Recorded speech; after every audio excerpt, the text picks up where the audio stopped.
Hi, I'm Kelly Cates, and before you get stuck into this pod, I want to tell you about a brand new podcast that's hit BBC Sounds. 5 Live Sports All About is your deep dive pod into the biggest names, biggest teams, and biggest events in sport around the world. From All About Shane Warne... If you've got me as a mate, I'll be loyal to you for the rest of my life, and I expect the same in return. ...to All About Bryson DeChambeau. You still got to win tournaments, right? You still got to chip it well, you still got to putt well. It is sure fun hitting it really far. We'll bring you closer to the biggest sporting stars and most iconic sporting moments. 5 Live Sports All About podcast. Listen on BBC Sounds. Now, back to your podcast. Series 5 of Match of the Day Top 10. You know the drill by now. You might hear a bit of bad language every now and then. The good news is we've now got a swear jar, which means Alan Shearer might be able to fund a night out with Micah by the end of the series. Thanks for listening.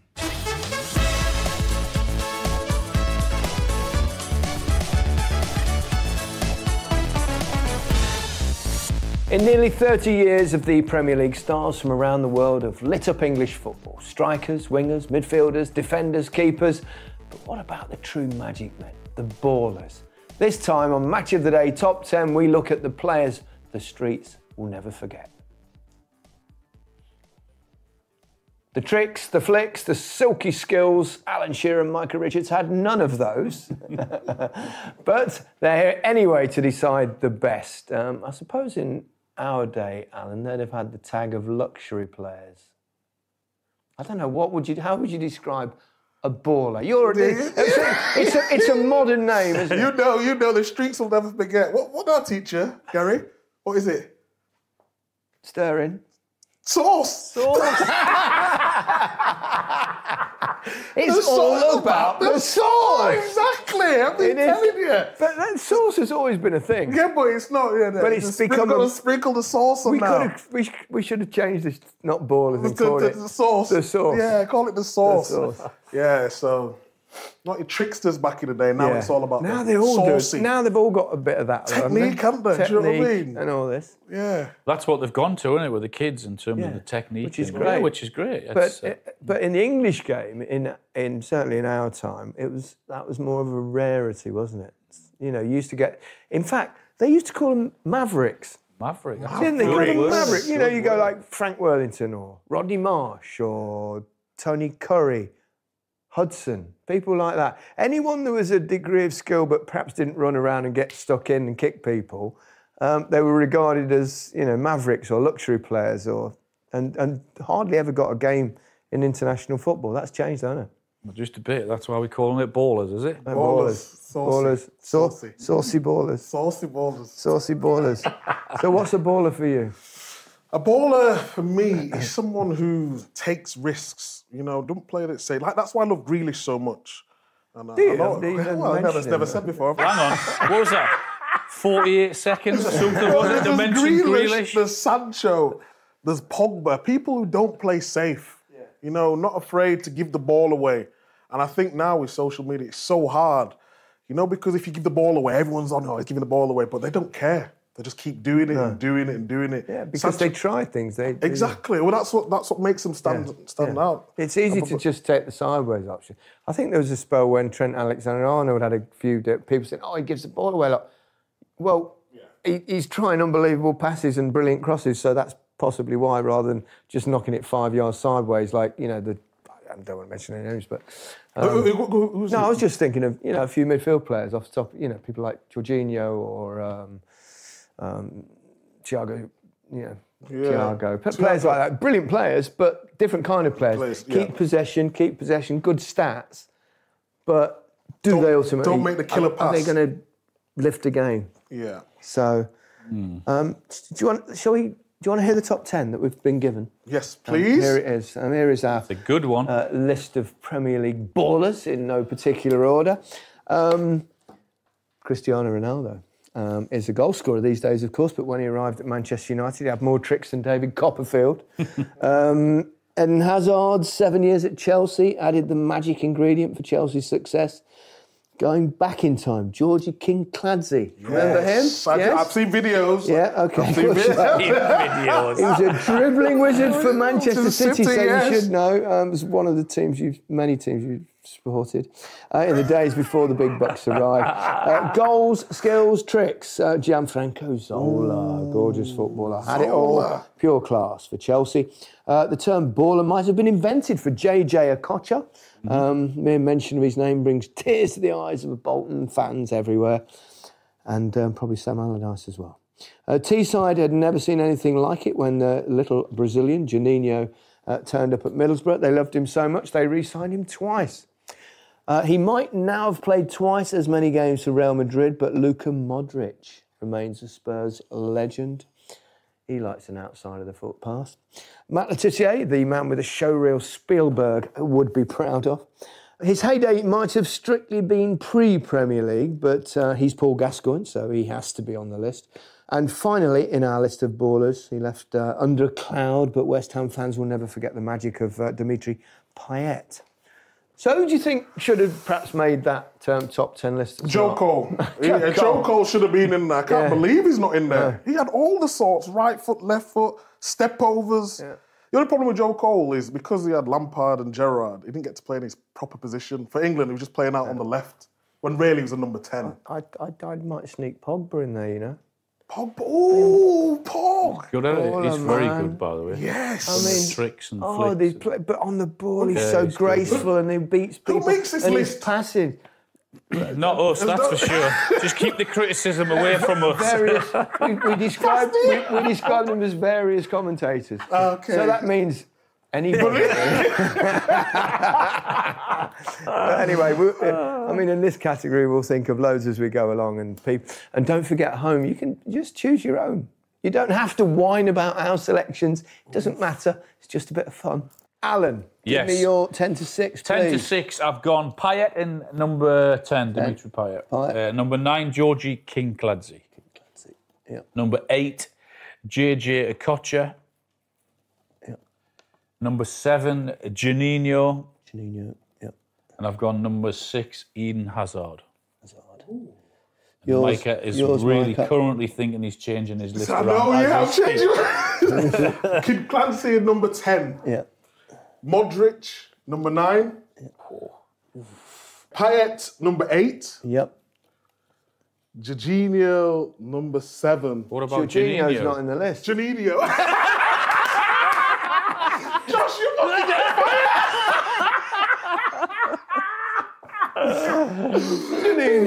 Juninho, number 7. Oh, dear. And number 6. Who's 6? You give me the wrong list. You did this on purpose. You lot are giving me the wrong list on purpose. How's Jorginho going to make a baller list? Which Jorginho? There's been loads of them. Come on. Concentrate. So we've got Payet number 8, haven't we? And number 7, we're going to go... We know. You've got Jorginho at 7, even though he's not in here. Juninho. You've got Juninho. Oh, you've messed with my head. I'm going to go with Okocha. Hey. JJ Okocha. That's right. You said that right. Yes. That's right. He's definitely... We got there. He was. Right. Let's start with Kinkladze, because he's 10 and 9. Well, a lot of it was at City, wasn't it? I mean, Yeah, but he only played, a year in the top flight, was it? Yeah. At City. So he was good at jinking and whatnot, and his great touch, the way he used to drop his shoulder. But the rest of these have played at the top for a bit longer, I'd say. So that's why he goes in at my number 10. You got Payet. Yeah. He left in a bit of a... That's why, I mean, in the end, the West Ham fans didn't like him, did they? Because I think, if I remember, did he go on strike or refuse to play or something like that? Something like that, I can't remember. So he left a bit of a cloud hanging. He scored a couple of unbelievable goals, didn't he? Unbelievable. Oh, the free kicks. Free kicks were super. All on those as well. Yeah, they were nice. I played against Payet, but I didn't find him too hard. But he's just going little areas and technically very good. But no, you're sweating up a bit. I know, yeah. I think it's the heat. I think it's the list. I think you sent me the wrong list. I think you've been bamboozled by Jorginho and Juninho. He's got running rings around him. Yeah. Payet's still strutting his stuff, though. Yeah, he's still. But we don't get to see it week in, week out. Not now. He's left the Premier League. Exactly. Of course. He's done well getting on this list, I think. I might have had Joe Cole in. Joe Cole, definitely. He should be in there. The thing, it's one of those lists that you start to think of, like, I mean, David Silva. I mean, Alano should have been on this list. Alano. Some of the stuff that he used to do with the football, his free kicks, his passing, he had everything. Can't believe he didn't make the list, to be honest. Mike, I've got to ask you this. Luka Modric, 9th. That's a big call, that is, when this on this list. 9th, Luka Modric. 9th. He was Ballon d'Or. No. Only player in the modern generation to have won the Ballon d'Or outside of Messi and Ronaldo. Yeah, but I wouldn't associate him with sauce and tricky and about flair. The outside of the foot pass He's a technician, isn't he? He's a passer. If it was passers, he'd be probably top 3, but he had some nice close control and all that, but I think there's better on the list. I mean, we could do better than Modric, can't we? You've got Payet ahead of Modric, by the way. He was decent. You've just said he shouldn't be in the list. No. From a list I've been given. Oh, right. Yeah, I will still have Joe Cole ahead of them both, to be honest. But... Right, it seems a strange question because I still don't really know what a baller means. But do you know what a best baller baller you mean? played with? Ooh. He's on this list. Gaza? No. I can't. I don't want to give you my top 5, but... the best baller... Oh, you're going to say, what, Latisse? Yeah. Oh, yeah, he was a baller. Yeah. I mean, to me, a baller is also one who scores outrageous goals from all sorts of angles. I mean, really? That's unbelievable skill, flicking it on your chest, flicking it up, banging it in from 30 yards. His playlist is something else. I mean, his top 10 of goals, no one can rival. Top 50? Top 50 even, yeah. I mean, but you want ridiculous. You want the ball to be doing step overs and all that tackle, don't you? Like, what about... It's not best goals. We're not doing best goals, are we? But the touch and the technique and the technique, control, and does that not... He had sauce. He had plenty of sauce. But he didn't run a lot, did he? No. Do you know what I mean? Yeah, but that's the kind of the definition of this, really, isn't it? Yeah. I suppose. I don't know. When I look at all of this list, and there's a lot of them on here who don't run a lot, and they're ballers, apparently. Apparently. You can't describe Payet who run. You wouldn't describe Georgie Kinkladze who runs around with a ball that the run at players. Okocha was another one. So, yeah, both got him in there. Okocha was he had some... Now we're talking. I mean, what? He should be number 1. What's he doing at Bolton? How's that happen? Exactly that. They had some That's good some players great at Bolton, players back then with Big Sam. and Herrero and what have you, didn't they? Yeah, they had a really good spell, didn't they, in the top flight? Yeah, brilliant. Yeah, I mean... You had some... Yeah, but I sort of get... You wouldn't have thought he'd be a Big Sam kind of player, would you? No, you wouldn't. But he did have that reputation, Sam, for bringing them in maybe, I suppose, the latter stage of their career. But he had that thing about him, didn't he? Where remember the dance that he did? That he got Sam Allardyce to do the dance as well. I think after they maybe got promoted or did something in a game, he got Sam to do a dance somewhere, didn't he? Yeah, I remember that. What was the dance? Come on now, show us a dance. I can't remember what the dance was, but he did some dance with him. Yeah, but he was like to see him. I know, yeah. Go on, give us a little 2-step up. 2 words. Were you dancing somewhere the other day? Where was I? It was a Soccer Aid. Oh, was that Soccer what that Aid in the changing room. In the changing room. Yes. You did a few moves in the back. No, Big Mick has got a few moves. Yeah. I got a few moves. Yeah, I can see that. Chuck a few shapes out, do you? Hey? Chuck a few shapes out. From time to time. He's got more sauce on the dance floor than he had in the football pitch. I remember because obviously when we played with Mancini, and he always used to say, stay high and wide, don't come, do you know what I mean? Because he wanted the wingers to come in, create the space, and then we go on. And he said, you used to like go, when you get on 1v1, I remember like getting the ball, because this is what is different about fullback.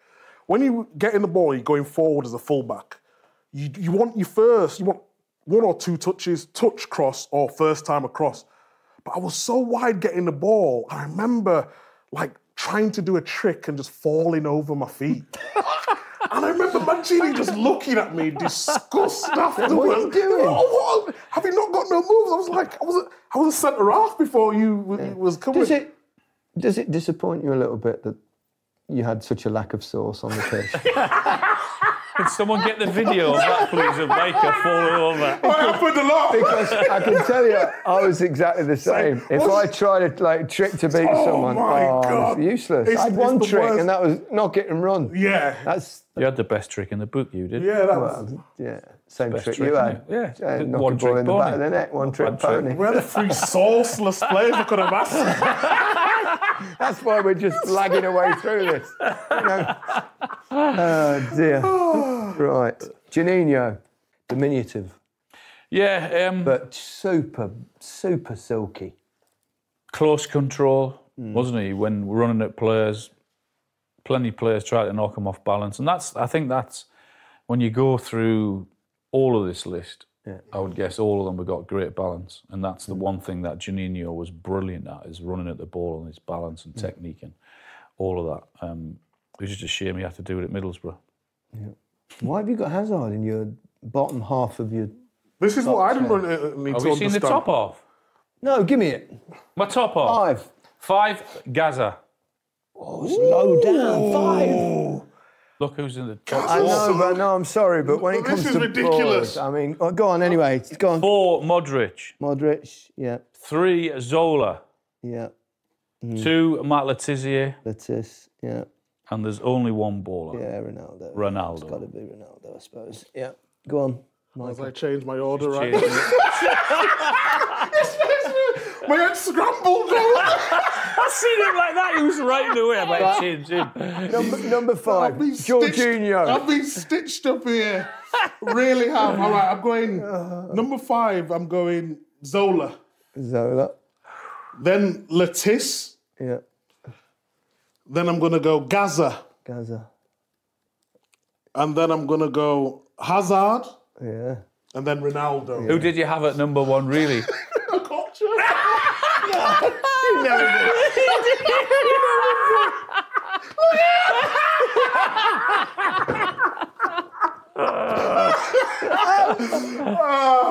So you not... Because we didn't define... What, you said ballers, but you didn't define You can't baller. take him out from number 1 and put him at 6. I crumbled him.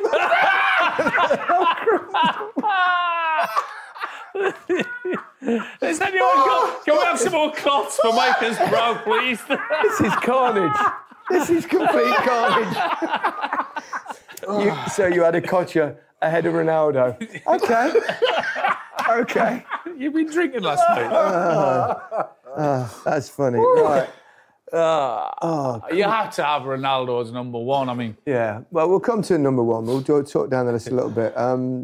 Gianfranco. Oh, now talking. Played with Maradona at Naples, of course. Oh, That brilliant. overlaps Now that is what you're talking about, a baller. Oh, it's gorgeous football. Everything about him, free kicks, corners, the way he strikes the ball, low Beat sense of people, gravity. scored Just great goals. Everything about him. Unbelievable. What a footballer he Lovely was, guy man. as well. Oh, lovely guy. It really is. Worked with him a Really few nice. times. But he's... He tried his hand at management as well, didn't he, Franco? he Probably did all right, think but too then it nice. didn't quite happen. Yeah, probably. Probably nice, too nice personality, isn't he? Yeah, Really nice guy, isn't he? Yeah, he really is. Do you think you can be too nice to be a manager? It depends, though. Sven was a really nice man. Yeah. And he managed England, didn't he? Yeah. Do you know what I mean? And how all did- the places how did in England do? Italy. Yeah. Yeah. It depends, doesn't Yeah. it? And it all depends what squad you have. It's also changed as well. It used to be in management. You used to shout at you. It's different now, isn't it? You've got to be a bit, players more sensitive to stuff like that, and it's you can't. I mean, it's quite a lot of bullying in my. I mean, it would be considered bullying now. It would be, yeah. It bothered me, but if I told you the stuff that some of the coaches said to me, absolutely the same. I know, but. Back then, you just thought it was the norm, and I suppose it makes you strong, doesn't it? Yeah. I think they're trying to prepare you for what's without the real. without mentioning any names, what kind of things would Would you have been actually abused or? Well, yeah, it's just abuse. Abuse. Like, but I don't take anything to heart. You know me, I'm not. I don't take anything to heart. You want to improve, don't you? You want to listen. You want to learn. But the stuff that you used to say would never get away.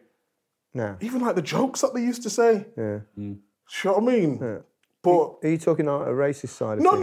No. I never had the race. Just like some of the stuff that they. Yeah. Do you know what I mean? I heard it. I also had it. Yeah. It's just But it's changed. It's changed. It was looked at then, wasn't it? As that if you got to be really tough and strong to be a footballer. So they felt then as if to say, well, I mean, you're right. I mean, what they said to you, what they felt you had to make you do so in later life or later in your career, that if things don't go your way, you've got to be tough enough to handle that. I mean, it's very, very different now. Yeah.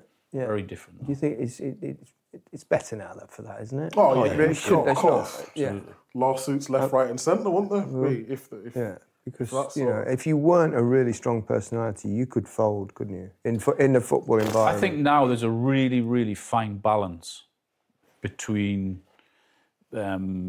understanding and how tough you have to be, particularly for coaches now who are bringing young players into the game. It's a really fine balance between giving them a good grounding in terms of what you have to get used to, and the bullying side of things. Because you have to be at times. You have to be strong. I've told this story many times. I tell it in a fun story, but I mean, Jock Wallace, when he came to Leicester, was from Rangers. He was a Scottish goalkeeper, and huge guy, but ruled through fear. That was it. And the first time I ever met him was reserve game. And he came in the dressing room at half time, and this massive guy, he's got you wee little English and he's looking at me and he pins me against the dressing room wall.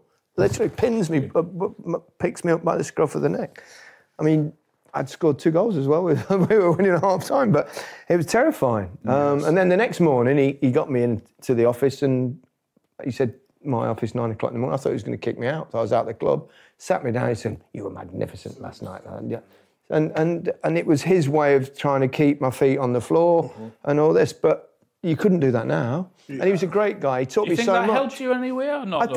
I'm not sure about that particular day because I never slept at all. And I'm not scored 3 of those. I'm not sure, but I understand his point. And I think what he did to me, I was so terrified of him that I lived really well, properly, because there's so many distractions when you're a teenager, aren't there, that you can, go on the party scene or whatever, but I wouldn't dare do that with him. Honestly, I thought Gazza would probably be higher with both. Gazza was one of in terms of talent and the ultimate maverick and the things he could do with the football, I just didn't have him higher because you'd seen him more, you two together. Seen more than I have. I mean, he could do everything with a football, couldn't he? And except give you it. Because he didn't want to. He didn't play like that. He was so good. The only time he'd give it to you, if he knew you had no choice but to give it him straight back. Is that how he'd play? Oh, he's like a kid on the playground. He'd beat 4 men and then lose it to the 5th or something. But then he'd do something unbelievable, win you a game. But what made him so special, though? Was it his brain, the way he received the ball, and he just got time? He just had that natural, raw talent and obviously unbelievable good football brain. And you said it before about them taking chances, a risk. Yes. I mean, he was.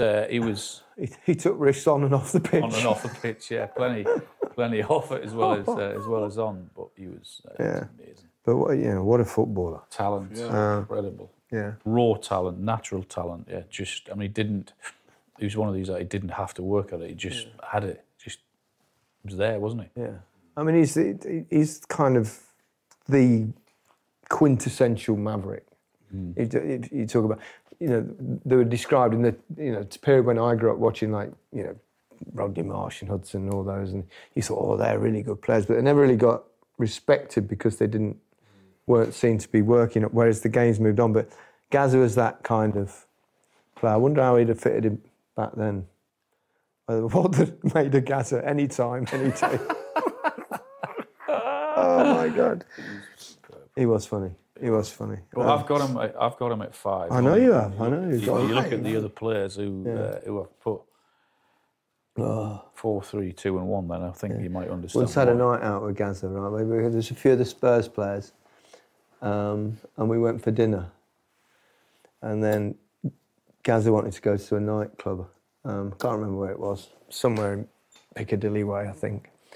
And we had dinner first, about 6, 7 of us. There's Sedgley always, and Paul Stewart. And anyway, we're outside, and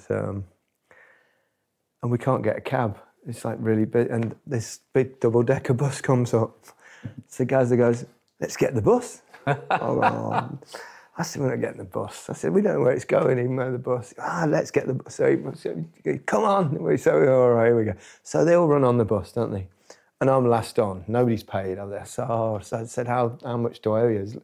He goes, no charge. Gascoigne and Lineker on my bus is unbelievable. Tell me, where do you want to go? I went, well, we're actually going to this club on thing. He said, that is only 2 blocks off my route. I'll take you there. I'll drop you at the door. Right? So I said, you don't need to do that. It's very kind of you. Thank you very much. So we get there, and then the bus is packed, by the way. It's packed. So the bus goes off. And, I don't know whether they're still like that, the double decks, can't remember. The massive glass window at the front. Yeah. So Gazza gets and stands facing the bus in the window, holding on to these 2 things. And he's got the whole bus singing, "We're all going on a summer holiday." And it was just after Italia 90, so it was in his pomp, and the whole bus was joining, and I'm just sitting there going, "Oh God, I can't remember what happened on the night out, but we did get dropped off at the door, and not one person on the bus complained. Can you imagine one of the big players doing that now, stopping up? Do you think it would get everybody? Out? Can you imagine the social media? You think it would get out? It was unbelievable. Right, so we've done that. We've done Matt Letizia. I mean, see, to me, a baller has to do a bit of everything. He has to score. He has to track back. He has to, apart from that, has to have great technique, touch, control, and run with the ball, and all of these things. Yeah. Left foot, right foot. Can beat people, can do tricks. And Letiz could do all of those. Yeah. And he didn't care a jot whether he lost the ball. You're talking about taking risks. I mean, and he could ping it 30 or 40 yards, and he didn't like passing it. But and he was the best at it, and it was all natural. Yeah, all natural. And as we know, some of his goals were just. Yeah. I mean, flicks, tricks, chess, volleys, you name it. He could do all of those things. So to me. Okay, fair enough. You've got Hazard at 2. You were at 6. Hazard, 6. Why? Can I ask why? Well, only because the players Gazza, Modric, Letizia, Ronaldo, and Zola. You see, Modric's got more sauce than Hazard. Why not? No. Yeah? No. More better passer. We talk about you go watch. All right, who would you go pay to see? No, I get that. I get that argument, but Modric would be one of those. No. Superb player. Modric, no, he was. Yeah, he's an incredible player. I'm not saying he's not. I think he's talking about the old. Yeah, I'm talking about the way Hazard could do. Hazard. When people are talking about Hazard, one of the best ever players in the Premier League, the stuff that he used to do. Remember that goal against Arsenal? It was. He just ran like the whole way. He tried to barge him off the ball and just went spinning. And it's just his composure when he gets there. Every time he gets the ball, you expect. At Real Madrid, we've not seen the same. Well, he's been injured, hasn't he? Exactly that. Yeah. But in terms of raw ability, he's like playing against him as well. You think you've got him, and he's just gone the other way. So sharp. So strong. So strong, as well. And the impact he had at Chelsea. Yeah, he's the epitome of a baller, in my opinion. Okay. I'm not really surprised that you both got Ronaldo because he's got everything. I mean, he's one of the greatest players that's ever lived. He's scored 1 million goals and he's got bundles of sauce. He's got all the sauce. Sauce, I love this. Too much sauce. He did have too much sauce when he was at United. Yeah. If there is such a thing. No, the flicks and tricks and instead of crossing it, coming back, doing another trick and what have you. Yeah. But he was very much a winger back then as well, wasn't he? Jinking winger. Yeah. Yeah, but it worked though, didn't it? You see how he's less that now, and you still see the odd little flick, don't you? Not look flick or whatever, but he's just driven by scoring goals now, isn't he? He's just that's what he is, isn't it? No, Ronaldo, we're talking about. He's just thinking about him now when you used to face him. You know, sometimes when you're playing against a player, you played against defenders, and you've got little things that you do to try and get an advantage. With Ronaldo, you couldn't. You show him on his left foot, he'll just go around you. Show him on his right foot, he'll come inside, put one in the top bin. He tried to humiliate you every time he got the ball. Like he always... Did he have a word ever, or was he one of those? Was he quiet? It was always quiet, but the derby, you know. So I used to try play against Ronaldo is make sure I just get the first tackle and just hit him as hard as possible, like fully. Like there'd be some footage of me just 2-footed going for him. That's quite aggressive. It was in the derby. You got to be aggressive. I wonder how many people over the years have said that about Ronaldo. Get the first tackle and punch him. Where's the worst? You go in there, you try and get the first, he just skips it around you. Yeah, 90 minutes later. But there was a couple of times he was playing on my side, on the left. He used to go play on the right-hand side because I just used to kick him too much. Oh, really? Yeah, Chickened out? I would say... Would you have that official in writing? Do you think he'd agree with you? That he's back in the Premier League, probably not. But yeah, he was just, wow, what a player. And he was so sharp. You know, when he used to do that thing he was just... So quick. He was so quick. Yeah. He was like proper. And he's still doing it now. So the best, really, what we've got to is the best trick in the book is putting the ball in the back of the net. No. Oh, right, okay. No, he had the other bits as well, didn't he? He had everything, the whole package. Yeah. Yeah, he's top notch. I think we're all in agreement. Yeah. I think we're done. There it is. Ronaldo is always going to win that. He'd probably win pretty much every list unless Alan Shearer's on it. He wasn't winning mine to start with. Yeah. It's nice to have a list without Shearer on it, isn't it? Actually, that makes it nice. But that's what I'm trying to get to, lads. The baller, the best trick in the book. Thank you, gents. Thank you. So those were the ballers. Micah and Alan are off to practice their skills in the garden, and boy, do they need some practice. As ever, you can let us know your thoughts using the hashtag MOTDTop10. Don't forget, you can pick your top 10. Don't have to agree with us. We really don't mind. We'll see you next time.